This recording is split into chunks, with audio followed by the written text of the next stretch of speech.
13 जनवरी से शुरू हो रहे महाकुंभ के लिए प्रयागराज सज चुका है। अखाड़ों की पेशवाई निकल रही है। देश भर से साधु संतों का जुटान शुरू हो गया है। पीएम मोदी और सीएम योगी ने भी महाकुंभ को भव्य और दिव्य बनाने में कोई कसर नहीं छोड़ी, जिसकी चमक प्रयागराज में भी नजर आने लगी है। संगम रंग बिरंगी रोशनी में नहाया हुआ नजर आ रहा है। यूपी के मुख्यमंत्री योगी आदित्यनाथ ने तो महाकुंभ में कैबिनेट बैठक करने की भी तैयारी शुरू कर दी, लेकिन सनातन विरोधियों को महाकुंभ की भव्यता हजम नहीं हो रही। कभी किसी बहाने तो कभी किसी बहाने से हिंदू आस्था का सबसे बड़ा पर्व सनातन विरोधियों के निशाने पर है। कोई महाकुंभ की जमीन को वक्फ की जमीन बताकर विवाद खड़ा कर रहा है, तो कोई व्यवस्थाओं का हवाला देकर सवाल उठा रहा है। लेकिन आज पाठशाला में कुंभ का वो अनसुना इतिहास आपके सामने रखूंगा, जिसे देखकर सनातन विरोधियों के होश उड़ जाएंगे। साथ ही प्रयागराज में महाकुंभ के नए रंग भी आपके सामने होंगे। लेकिन पहले महाकुंभ पर माहौल बिगाड़ने की कोशिश करने वाले ऑल इंडिया मुस्लिम जमात के मुखिया मौलाना शहाबुद्दीन रजवी का यह बयान सुनिए, जिसको लेकर वो बड़ी मुसीबत में फंस गए। प्रयागराज के जो मुसलमान हैं उनमें से एक सरताज नाम के हैं, उन्होंने इस बात की जानकारी दी और कहा, एलानिया तौर पर इस बात को कहा कि जो ज़मीन है, जिस ज़मीन पर, ज़मीन के बहुत सारे हिस्से पर जो शामियाने तंबू वगैरह लगाए गए हैं, इंतज़ामात किए गए हैं, मेला लग रहा है, ये वक्फ की ज़मीन है और वहाँ के मुसलमानों की ज़मीन है। मौलाना शहाबुद्दीन रजवी बरेलवी यही नहीं रुके। उन्होंने प्रयागराज में महाकुंभ को मुसलमानों की दरिया दिली करार दे दिया और दावा ठोक दिया कि वक्फ की 55 बीघा जमीन पर महाकुंभ का आयोजन हो रहा है। मौलाना साहब ने ये बातें सिर्फ हवाई की, इसके लिए किसी तरह का कोई दस्तावेज पेश नहीं किया। आप भी सुनिए, फिर आपको बताऊंगा महाकुंभ को लेकर दिए विवादित बयान पर मौलाना रजवी कैसे साधु संतों के ही नहीं बल्कि मुस्लिम धर्मगुरुओं के भी निशाने पर आ गए। दरिया दिली देखिए मुसलमानों की, कि मुसलमानों ने कुंभ के मेले की तैयारियां, शामियाने और पिंडाल, रोड और सड़कें और खड़ंजों पर कभी मना नहीं किया कि यहाँ पे मत लगाइए। और तंग दिली देखिए अखाड़ा परिषद के लोगों की, कि वो लोग जो है वो मुसलमानों के प्रवेश पर वहाँ पे ठेला लगाने, खोंचा लगाने से भी मना कर रहे हैं कि वहाँ कोई भी मुसलमान एंट्री नहीं करेगा। बड़ा दिल दिखाते हुए मुसलमानों ने इस तमाम व्यवस्था को कायम रखने के लिए कोई भी आपत्ति नहीं की और 55 बीघे की ज़मीन पर, जो वक्फ ज़मीन है, वो ज़मीन पर कुंभ मेला लग रहा है। तो ये तमाम चीज़ें जाहिर करती हैं कि कहाँ से कौन तंगदिली, छोटे दिल का मुजाहरा कर रहा है और कौन लोग हैं जो बड़े दिल का मुजाहरा कर रहे हैं। दरअसल भारत में ऐसा इकोसिस्टम तैयार हो चुका है जो किसी ना किसी बहाने सनातन या उससे जुड़ी परंपराओं का विरोध करने को ही अपना दायित्व समझता है। कभी वो वक्फ के नाम पर विरोध किया जाता है, कभी किसी और बहाने से। इसीलिए साधु संतों ने महाकुंभ पर विवादित बयान के लिए मौलाना शहाबुद्दीन रजवी को निशाने पर ले लिया और उनके बयान को पाकिस्तान प्रायोजित साजिश तक करार दे दिया। आप भी सुनिए। अब वो चुके हैं, उनको ऐसा बयान नहीं देना चाहिए। हो सकता है भूमि कहीं और हो, मैं उनकी बात नहीं करता। मैं ये कहना चाहूँगा, ये जो मेला क्षेत्र है, यहाँ पे गंगा जी विराजमान रहती है। हम जहाँ खड़े हैं ये मेला भूमि है और आप 3 महीने पहले यहाँ आते ही आपको गंगा जी, पूरी गंगा जी दिखाई देती।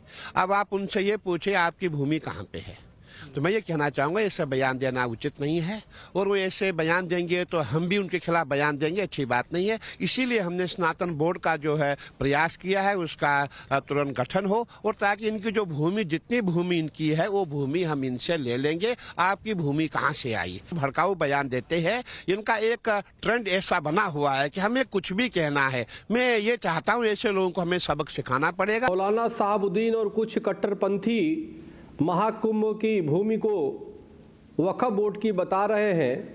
निश्चित रूप से ये पाकिस्तान प्रायोजित है। उन तमाम आतंकी सोच के लोगों द्वारा प्रायोजित ऐसा प्रतीत होता है। इनकी जांच होनी चाहिए, क्योंकि इस तरह के बयान कहीं ना कहीं महाकुंभ, जो दुनिया के सबसे परम पवित्र एक सनातन धर्मियों का एक समूह इकट्ठा होता है, उसको उसमें खलल डालने की एक प्रयास कर रहे हैं। मेरा ये मानना है कि इस तरह से माहौल ख़राब करने वाले लोगों के खिलाफ समय रहते तत्काल कार्रवाई किया जाना चाहिए, इनके खिलाफ FIR दर्ज कर इन्हें गिरफ्तार किया जाना चाहिए। जो लोग ये दावा कर रहे हैं कि महाकुंभ का आयोजन वक्फ की जमीन पर हो रहा है, उन्हें कुंभ का इतिहास थोड़ा जान लेना चाहिए। कुंभ का आयोजन सदियों से होता आ रहा है। वैसे तो कुंभ का जिक्र पौराणिक कथाओं में भी किया गया है, लेकिन इसे सनातन का महापर्व बनाने का श्रेय आदि गुरु शंकराचार्य को जाता है, जिन्होंने पूरे भारत में सनातन को फिर से स्थापित करने के लिए 6ठी शताब्दी ईसा पूर्व इसे मेले की तरह मनाए जाने की शुरुआत की। इसके लिए उन्होंने संगम तट पर सन्यासी अखाड़ों के लिए स्नान की व्यवस्था की और इसके बाद सदियां बीतती गईं और कुंभ का वैभव बढ़ता गया। सदियों पहले भारत की यात्रा पर आने वाले विदेशी यात्रियों ने भी अपनी किताबों में कुंभ के मेले का जिक्र किया है। सम्राट चंद्रगुप्त मौर्य के शासनकाल यानी 302 ईसा पूर्व में यूनानी यात्री मेगास्थनीज भारत आया था। मेगास्थनीज ने अपनी किताब इंडिका में गंगा के किनारे लगने वाले मेले का वर्णन किया है। 399 से 411 ईस्वी में भारत यात्रा पर आए चीनी यात्री फाहियान ने भी वाराणसी और गंगा से जुड़े किस्से लिखे हैं। इसके बाद 7वीं शताब्दी यानी आज से करीब 1400 साल पहले सम्राट हर्षवर्धन के शासनकाल में चीनी यात्री वेन सांग भारत पहुंचा था। वेन सांग ने करीब 16 सालों तक भारत के अलग अलग हिस्सों में अध्ययन किया, स्टडी की। वेन सांग सम्राट हर्षवर्धन के साथ प्रयागराज के कुंभ में भी शामिल हुआ था। वेन सांग ने अपनी किताब सीयूकी में लिखा, देश भर के शासक धार्मिक पर्व में दान देने के लिए प्रयाग आते थे। संगम किनारे स्थित पातालपुरी के मंदिर में एक सिक्का दान करना हजारों सिक्कों के दान करने के बराबर का पुण्य देने वाला माना जाता है। प्रयाग में स्नान सभी पापों को धोने वाला माना जाता है। वेन सांग ने प्रयागराज को महान शहर बताया और लिखा कि इस मेले में 5 लाख से ज्यादा लोग शामिल होते हैं। और इतने सारे रेफरेंसेस जब मिलते हैं तो इसीलिए सदियों से चले आ रहे कुंभ मेले की जमीन को वक्फ की प्रॉपर्टी बताने से केंद्रीय मंत्री गिरिराज सिंह भड़क गए। उन्होंने इसे देश के अंदर माहौल खराब करने की कोशिश बताया। गिरिराज सिंह ने मौलाना शहाबुद्दीन रजवी के बयान पर अखिलेश यादव और राहुल गांधी की चुप्पी पर भी सवाल उठाए। सुनिए। सदियों से जिस समय इस्लाम की पैदाइश नहीं हुई उस समय से कुंभ लगते आ रहे हैं और फिर कुंभ वक्फ कहाँ से पैदा ले लिया? जब इस्लाम ही नहीं पैदा लिया कुंभ के पहले तो वक्फ कहाँ से पैदा ले लिया? ये जानबूझ करके देश के अंदर में माहौल को खराब करने की कोशिश कर रहे हैं और इसमें जो लोग अपने को अखिलेश यादव हों, राहुल गांधी हों, लालू यादव हों, ममता बनर्जी हों, इनकी जुबान में दही जम जाता है, बोल नहीं पाते हैं कि आखिर ऐसी भाषा क्यों बोल रहा है। महाकुंभ की जमीन पर दावा ठोकने वाले मौलाना शहाबुद्दीन रजवी ने तो बयान पर बवाल होने पर चुप्पी साध ली, लेकिन सिर्फ योगी आदित्यनाथ के विरोध के लिए समाजवादी पार्टी लगातार महाकुंभ पर सवाल उठा रही है।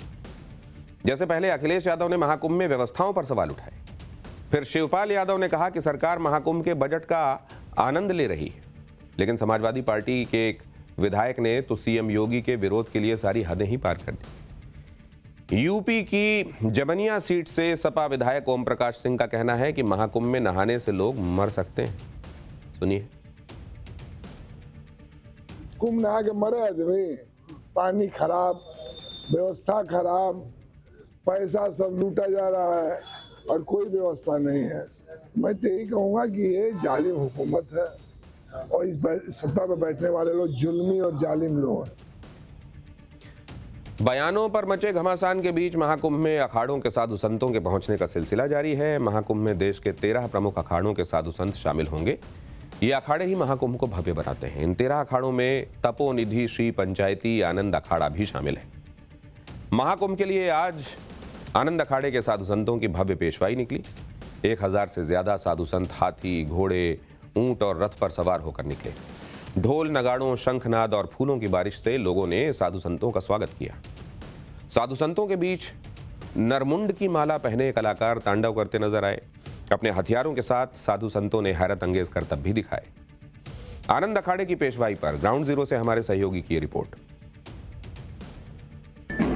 महाकुंभ में अब धीरे धीरे साधु संतों की जो पेशवाई है उसका सिलसिला जारी है और आज जो है 7वें अखाड़े यानी कि आनंद अखाड़े की आज पेशवाई भव्य तरीके से बागंबरी घाटी स्थित आश्रम से निकाली जा रही है। आप देख सकते हैं हाथी और घोड़ों और ऊंट पर सवार होकर साधु संत कुंभ महाक्षेत्र में प्रवेश कर रहे हैं और ऐसे में यहाँ पर तमाम साधु संत जो है अपने हाथों में भाला, त्रिशूल और गदा ले रखे हैं। तस्वीरों के जरिए हम आपको दिखाने की कोशिश करेंगे कि किस तरीके की भव्य पेशवाई आज आनंद अखाड़े की जो है वो निकल रही है। आप देख रहे होंगे ये ऊंट पर जितने नागा सन्यासी हैं वो यहाँ पर सवार हैं। इसके साथ ही पीछे अगर हम तस्वीरें दिखाना चाहें तो यहाँ पर जितने भी नागा सन्यासी हैं वो हाथों में त्रिशूल ले रखे हैं। जगह जगह लोग जो है उनके स्वागत कर रहे हैं, पुष्प वर्षा कर रहे हैं और इसके साथ ही अब ये धीरे धीरे कुंभ मेला क्षेत्र में प्रवेश कर जाएंगे और ऐसे में अब कुंभ की जो रौनक है वो धीरे धीरे अब बिखर रही है।